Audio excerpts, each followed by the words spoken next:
Hello there, morons. It's Victor. Give me a flake, man. 1:20 a.m. on a Thursday night, and I'm gonna show off a few things first. Check out this bottle of Tories. Not the best whiskey in the world, but for 2.7 liters. Do they sell whiskey bottles this big in other countries? I don't know. Let me know. I don't know what's happening in your country. But one of my students went to Beluga, or no, Beluga's a kind. She went to Beluga's a kind of it's a kind of fish where that makes caviar. So anyway, I'm going to break open this baby, and tonight I will be answering a few questions. Yeah, so let's get to that. Now, I do have to apologize, although I owe you nothing. I owe you nothing, but I do. Well, one of the things I enjoy doing. So I guess I'm kind of letting myself down by not answering the questions that I usually do. There's a dog back there. Hey, Maggie. So let's get to it. Anyway, let's get to it. I'm going. These are the last 20 messages on my in my inbox on my give me a flake man channel. So I'm gonna do this real quick. I'm just gonna go through. The first one comes from Genuine. He says, I bought a pack of Japanese flashcards to study Japanese, and on one card the word is written in a way that doesn't make sense to me. Manga ichi, which is a spelling manga ichi, with in the parentheses ga. What is that for? Mangich is like, I believe it means that is an expression, and I kampai, by the way. That's good. So it's like if, basically. If, that's the expression, it just means if. But ga is a topic marker, or subject marker, and it just indicates the subject you're going to be talking about. For example,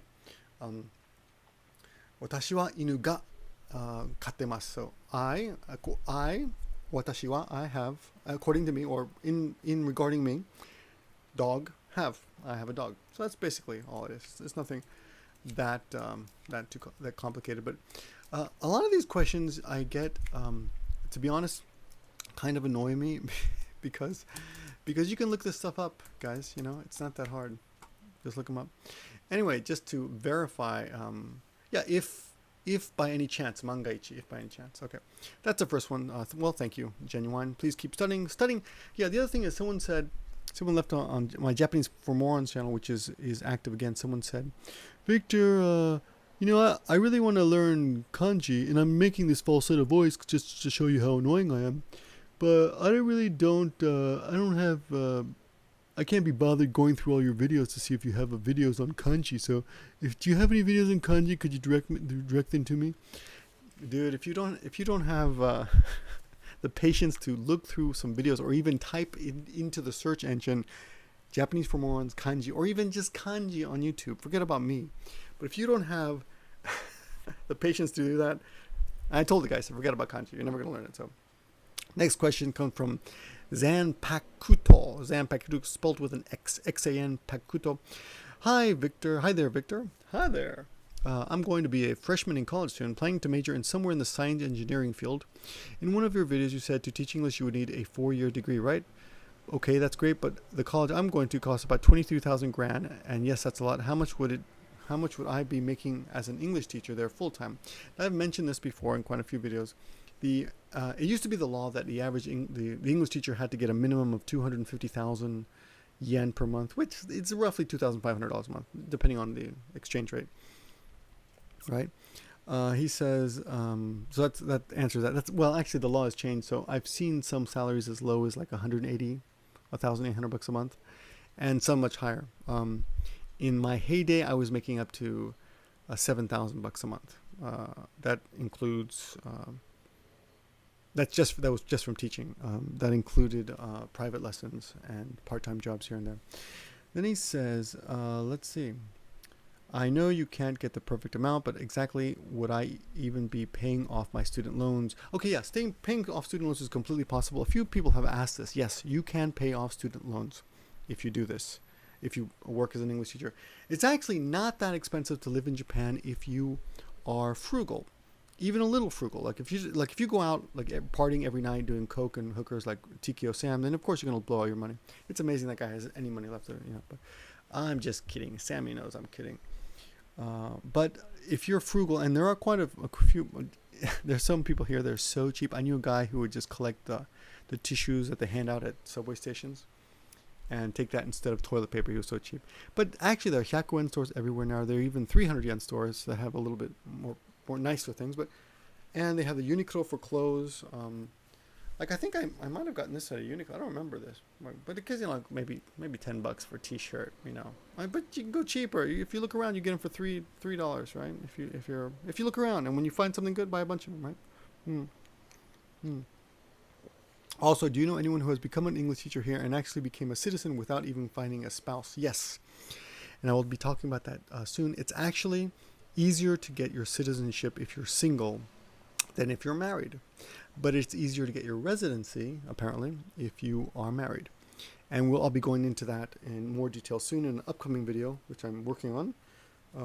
Anyway, next to this, next question. I need a haircut. I see my hair sticking out like a Bozo the Clown. Okay, Dublate Clan says, I hope you had a chance to watch. Oh, what is this? Oh, yeah, dude. Oh, this is, you know what? I completely forgot about this, but there's a really cool video out there by a guy from Canada who did like almost an hour long documentary type video on reggae and hockey playing in Japan, and it's pretty damn good. I honestly have not finished it because I forgot about it because I got things to do, but I will put a link in the description. Okay, so that's about that. Let me see anything else. Anything else here? Okay, hello Victor. This is from Bruce De Soto. Hello Victor. I hope all is well from you and your family. My name is Bruce. I'm a 22-year-old half Chicano speaking very little Spanish. What do they call them? I think they call them bananas or something. I think I saw that on Orange is the New Black or something. Anyway, someone who's is that right? I don't remember, but anyway, there's a word for it. Anyway, okay, so taco maybe. Forget it. Never mind. Anyway, he's half Spanish, half Jewish from San Diego, and he has a couple questions. Okay, the first one is, thank you so much. There's the mandatory ass kissing section of the letter. Thank you very much. My ass has been duly kissed. As a Hispanic, I had always wondered if there were any others who actually moved to Japan, found work, and married Japanese women. Well, yes. Living proof right here. I had personally met a few Caucasian Americans, Europeans who were able to do this, but never Hispanic, especially those not of Spain. Well, I'm not from Spain. I have Spanish ancestors. And, Hispanics are basically really racist, and they generally want to be as white as possible. So if you ask certain members of my family, they'll assure you that we are white and of European heritage, but half of my family is actually Peruvian, Indian, so the dichotomy at family gatherings is quite apparent. I'm right down the middle. So anyway, so when I came across your YouTube channel, I was surprised. After watching a couple of videos, I was instantly hooked and have been ever since. Oh, thank you so much, Bruce. So, I get a lot of, I like to focus on the haters because I like a good tussle, I like a good back and forth, but it's really these people like this who keep me going, If it were just haters, I would have quit a long time ago. Nice emails like this, so thank you. Anyway, he says, I've been wanting to go to Japan my whole life and have finally gotten the opportunity to visit this September for 3 weeks. Yatta! Good job. Someday I want to live there and become a gaijin berigudo and find a good woman as you did. This trip will confirm whether... Did you see that face I made when you said good woman? Yeah, I had a little fight with my wife this evening, but she's sleeping now, so hopefully she'll wake up in a good mood. She should never go to bed angry, but she was pissed off about some activity I had recently. Anyway. So here are the few, I told her I was gonna meet someone, a woman, and I told her very clearly, and then I met her, and then later, and I uploaded the videos, like, hey, yeah, I met that girl, and she's like, when did you meet that girl? I'm like, I told you I was gonna meet her, and the videos, it's not like I'm hiding it, nothing happened, so, but she was pissed off, she wasn't listening, it's her fault, they don't listen to you, right? Okay, she probably thought I was talking about YouTube. So here's the question. Number one question. What do Japanese men and women think of men having long hair? It's called ronge. Long. Ge is hair. So ronge means long hair. And my wife personally did not like it. I know a lot of girls think it's cool. And there were times, actually I went to Las Vegas once a long time ago. And just as a joke, I got my hair done in braids. My hair was pretty long already, but I got it done in, I don't know what's it called, little braids, and had hair extensions put in, and I looked like a badass. I also had just bought a new Harley Davidson, like really loud red, white, and blue jacket, and I came back like with a red, white, and blue Harley Davidson jacket when I used to ride a motorcycle, and this This, I look like those fake singers, those fake black singers. Remember a long time ago, they dubbed their voices in. Anyway, I look like one of those guys, except not black. And I got to tell you, women just came out of the woodwork. It was like, wow. It was like, you sprayed some kind of pheromones on them or something. They loved the hair, but of course not all women. And they just wanted to play with me. So, anyway, can it affect your reputation as a tourist? Don't worry about it. Nobody cares. As a new resident, it depends on what you're doing, what you are. If you can, like I told people in the previous video, if you want to get a job as an English teacher, and your hair is that important to you, then you might have a little trouble. But what I would do is cut the hair off, get the job, or try a couple interviews. If you see that it's a problem, then get a haircut. Get the job. Then after you get the job, grow it out. Usually people don't care. They're not going to say anything. They get used to it. They realize that you're just a shikkari shiteru hito. You got your head screwed on right and you're a reliable person. They're not going to care. I did that. I grew my hair really long after I got a job. I was a head teacher of a fairly large school, a chain school, and nobody cared. I was the cool head teacher, with the long hair. But I was pretty, I'm a pretty serious teacher. So yeah, that's about long hair. Number 2, what do the average Japanese think of Hispanics and Jews? The perception of Jews is pretty, I want to say immature. Well, no, it's ignorant here. I know some students said, "Oh, he's got a big nose, so I thought he was Jewish." Things like that. But they don't mean anything like it's bad. They just, and there was actually a MOOC published quite a few years ago, back in 1993, I think. And the Wiesenthal Center, which is a group that kind of defends Jewish bashing and anything that looks bad for Jews. They go out and they say, "Hey, don't do that." Recently, there was a big scandal here in Japan. I think it was Assel or Abe. I don't remember. One of the politicians said something about Jews, actually, he was saying something about we can learn something from Hitler or something. And the Wiesenthal Center was all down their back. And I'll give you other examples, like the Wiesenthal Center. There's a great article about this. I'm sure you can do a Google for it. But they do things like defend the Jewish reputation in Japan as well. So there was one rock group who dressed up in Nazi regalia, and they called him on it. Said, "Hey, dude, you can't do that." And they called him, and the group apologized and said, "I'm sorry, we didn't realize that that it was insulting."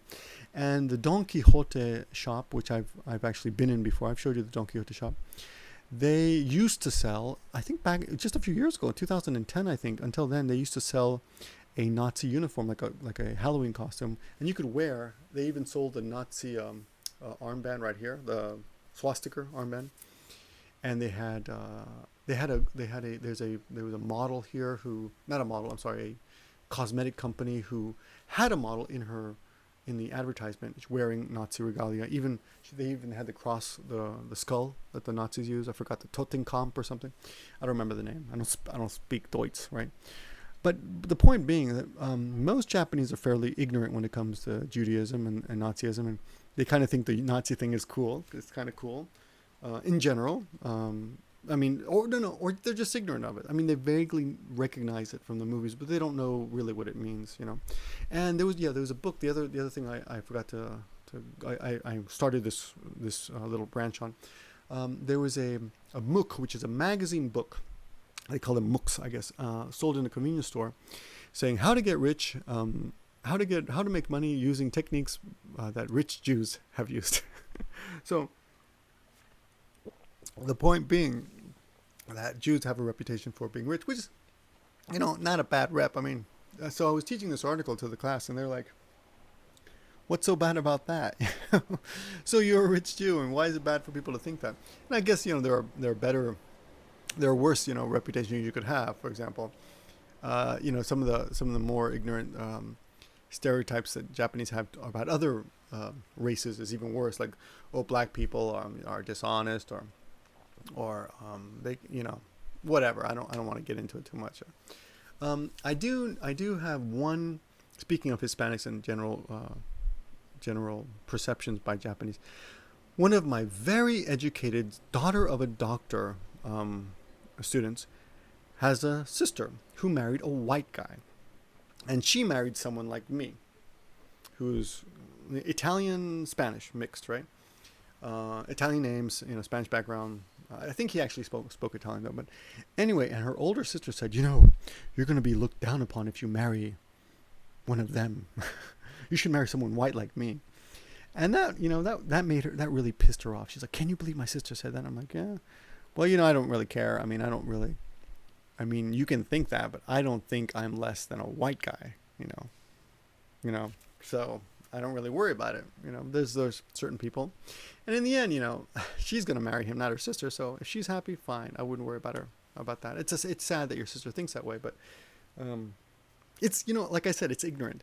I'm sure that actually this woman has gone on and got married to that Hispanic Italian mongrel and has a child, and they live in, I think, California or Nevada or New Mexico, somewhere out there in the West. And she's very happy. And I'm sure her family accepts her and all that. And they're all educated, intelligent people. So once you get past the ignorance, people start to realize, oh, I guess I was wrong about that, And I'm sorry to make a Southern accent, which is the stereotypical retarded representation of people. But anywho, let's go on to the next question. What is the average? Do you know of any Hispanics or Jews living in Japan as you do? Yeah, I'm sure I've met Jews and Hispanics here. I knew a Mexican guy once, and another couple Mexican guys actually, and a couple Peruvian guys actually. I saw one today actually, working. He works at the school, at my school, and Jewish guys. Yeah, but for me, like being Jewish has never been like even an issue like that. I would even remember it. It's like what's your religion again? What are you, Baptist, Catholic, Jewish? Whatever. Number 3, in regards to establishing a romantic relationship, how did you meet your wife and how did you go about asking her on a date? Just curious as to how it is done appropriately in Japan. Well, as you probably heard, most people meet their future spouses. Now, I don't know if this is true, but it's been said that you can meet a good woman anywhere in the world if you want to get married at a wedding. And that's what happened in my case. I was invited to a wedding. One of my students got married at a wedding. That's where you get married. And she sat me down at a table with other people she thought I would be comfortable with because they all spoke English. And I was alone. And actually, Yoko, my wife, does not speak English, or did not at that time. She speaks English pretty well now. There's a picture of her over there. So I'm looking at her as I speak to you. Hi, honey. And she didn't speak English, but we sat at the same table, and they were kind of pushing me on her. And my wife was kind of like, she was dressed up in a kimono, and she looked very nice, but she wasn't very. She was hito. What's it called? Now, of course, now that I have to teach it, I forget. Hitomishiri? Yeah, hitomishiri means a little bit shy, not exactly shy, but kind of shy of new people. Like she's not shy with people she knows, but she's kind of shy with people she doesn't know very well. So we didn't really talk much. We exchanged a few words maybe, and I don't even think I got her number or anything. But the couple that were getting married, they were intent on setting us up. So there was another action party, and they brought her along. They're like, oh, you should go out with her. I'm like, oh, okay. They were like standing over us, like ask her out. So I said, you want to go out? And the thing is, she was going to go to Canada soon to do a homestay work holiday thing. So I was like, if it doesn't work out, I figured she's going to be gone before anything could possibly happen. So whatever, we'll go out. And I'm the kind of person who often will do things that I don't really want to do because I'm curious as to what will happen with my life when I do those things. And you should try it. Next time you really don't want to do something, you should do it just to see what happens. And I know it sounds kind of weird, but it's kind of interesting. It actually works. I don't know how to explain it better, but it actually can be quite kind of interesting to do, and that's what I did. And I went out with her, and the first day we just went to an izakaya and just kind of talked and got to know each other. And when I said goodbye, I gave her a hug. And then we thought we started off pretty slow, It was kind of going out and talking, and it was quite a while before things got interesting, if you know what I mean. She's asleep right now. If she heard me talking, she'd be like, what are you talking about? Anyway. Okay. That's it. So there's your answers to Bruce. And this video is already 20 minutes long, so I'm going to stop here. I'll do another video answering more questions. Now, it's 1:39 a.m. Talk to you guys soon. Thanks for watching. Oh, and if anyone got this far, The code word for this video is Tories. Make some reference to whiskey or Tories, and I'll talk to you soon.